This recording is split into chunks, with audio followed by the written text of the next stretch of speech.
Hello everyone and welcome back to Matriarch Astrology. I'm Ileana Reyes and today we are going to be diving in one of the most fascinating topics for me personally, and that is the lunar phases. And not only the lunar phases, but the lunar phases in a child's chart. Now I have already done a video on the lunar phases in an adult's chart and you can check out that video here. But in today's video, this is going to be the child astrology version. Knowing your child's moon phase is like having a roadmap to their emotional inner world. It helps you to understand even deeper their inner needs and their growth journey, and also how they process feelings within the relationship with you, and as they grow up, their relationships with others, and also the relationship within their own selves. Now, each phase offers its own unique gifts and challenges, and by aligning and knowing your child's moon phase, it could really help you navigate and dive deep into their emotional world and bring in that extra support and extra encouragement for their development. Now, please make sure to take time to explore not only your child's moon phase, but what house it falls into and the sign. Now, as a quick disclaimer, as I always do in every video, please make sure to know that this is very general, as I do not know your specific child's chart and I cannot go into deeper analysis, and I would highly suggest an astrology reading in order to get a deeper insight or look into your child's chart. So this is very general and just quick insights onto the lunar phases. And as always, my link will be down in the description. Understanding your child's moon phase will help you gain a deeper understanding on how your child processes their emotions, how they process their feelings, and how they approach relationships, and even how they interact with their environment. So let's explore what each of the main 8 lunar phases mean and how you can support your child's unique lunar phase and what house it is in. First up, we're going to talk about the new moon lunar phase. So the new moon lunar phase is all about beginnings. So children born during this new moon lunar phase can be instinctive, spontaneous, and eager to explore new experiences. These children are often in a phase of discovery when they're learning to find their sense of identity. So here are some quick parenting tips. Allow your child to explore new things and support their instincts to follow their curiosities, because they are learning who they are and what they like. Number 2 would be to provide a safe foundation. While they are eager to start new things, they may struggle with follow through. So help them understand that mistakes can be a part of their journey. So here's an example. A child with a new moon in the sign of Aries in the 3rd house. They may be quick to jump in and want to learn new things, but they might struggle with committing and staying on that topic for long. So they're going to need a lot of encouragement to stick to those long-term projects or long-term commitments. Next up, we have the waxing crescent moon phase. In this phase, the children are building on a foundation. The moon has a little bit more light to work with here. It's not just pitch black. There's that budding energy here that you see in spring, where you see the flowers starting to bud and they're pushing and just getting out, but there's that energy of emergence. They have a strong sense of purpose and might really have a strong need for independence, yet they're still going to rely a lot on that security of the home environment. So tip number 1 would be to support their independence. That could be by encouraging your child to take small steps towards their goals, even if they might be a little bit hesitant in the beginning. What they're needing here is a balance between independence and security. So knowing that they have your support and you are reliable for them to fall back on, if anything. Number 2 would be to teach patience. Help them understand that things do take time and effort in order to grow. One example could be a child with a crescent moon in Taurus in the 4th house. This child may be strongly attached to the comfort and safety of the home,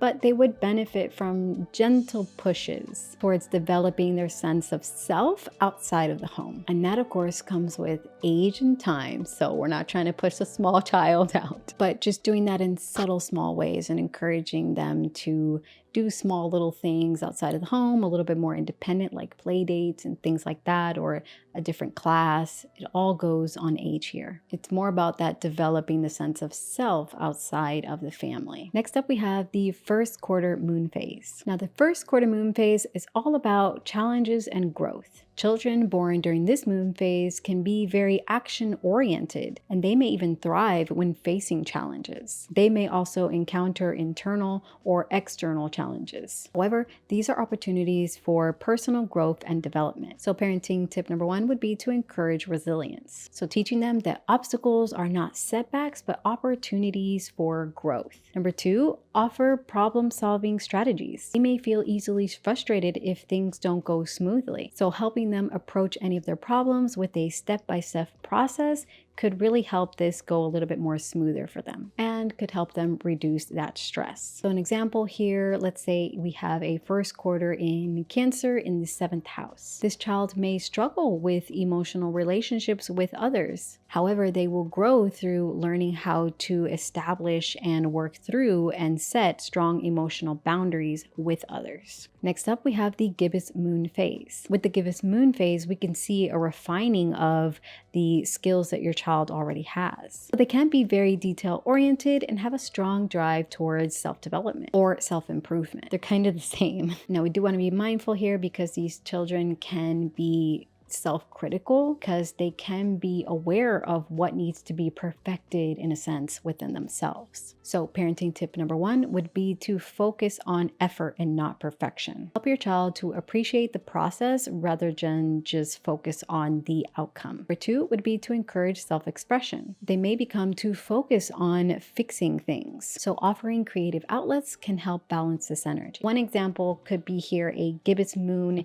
in the sign of Virgo in the 10th house. So here we might see a hyper focus on success and achievement. And since it's childhood, it could be in school. We want to remind them that growth takes time, and this can really help them to avoid burnout. Next up, we have the full moon phase. The full moon phase is about clarity and being seen, as well as intensifying those emotions. Children with a full moon phase in their chart can be highly expressive and tend to have strong emotional needs. They may seek external validation from others, where they're learning to balance their inner world with external demands, because this will be naturally opposing their natal sun. So tip number 1 would be to encourage emotional expression. Full moon children need to be heard, so make sure that you are making space for them to express their feelings and their emotions. Number 2 would be to teach healthy balance. They can sometimes overextend themselves, trying to meet the expectations of others. So help them find a healthy harmony and balance between their own emotional needs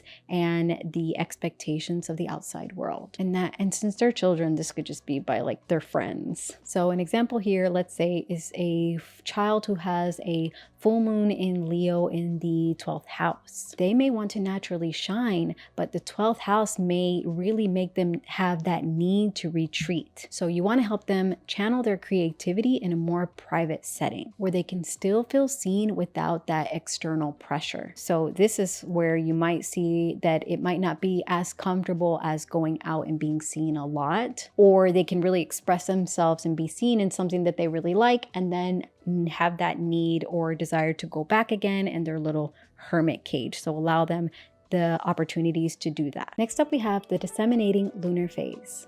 Children with this lunar phase are often driven to share their ideas and teach others what they have learned. They really want to do this to help others through their own experiences and their own knowledge. So they could really have that strong urge to communicate to others. So a good parenting tip would be to encourage communication. So make sure that you allow your child to share their ideas and listen actively. And as I've already mentioned, you will probably see that they have a joy in sharing their ideas and teaching what they know to others. And tip number 2 could be to encourage group activities. So getting them involved in group activities where they can exchange and share ideas with others, really gonna help them and allow them to thrive. An example here we have is a Gemini disseminating moon in the 6th house. So they may want to share what they have learned at school with their family or with their friends. So make sure you're encouraging their natural curiosity for love and communication. Next up, we have the last quarter moon phase. So children born under this moon phase are under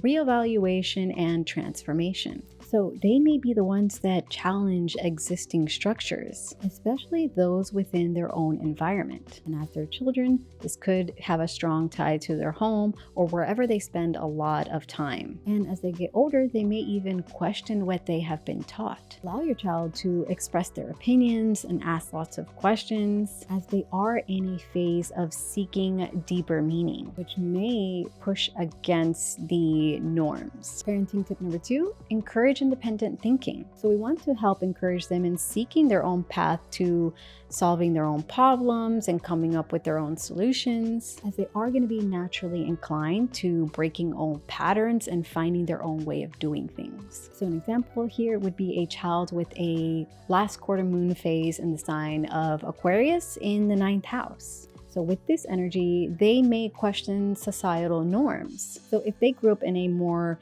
religious home, they may be more naturally inclined to then explore occult topics or a different belief system than what they grew up learning. So encourage their exploration while offering guidance and loving support. And last but not least, we have the Balsamic Lunar Phase. So Balsamic Lunar Phase is all about closure and healing. Children with this moon phase have a deeper and I would say a spiritual wisdom to them. And they may also need a lot of time to retreat and recharge, as they are often introspective and very reflective. So a good parenting tip would be to provide a safe space for solitude. Children need a lot of time to process their emotions and feelings alone, so give them that space to reflect and unwind without any pressure. Tip number 2, I'd say, would be to encourage gentle healing practices, whether it be through creative outlets or quiet moments. Help them engage in activities that allow for emotional release. So let's say, for example, we have a child with a Balsamic Lunar Phase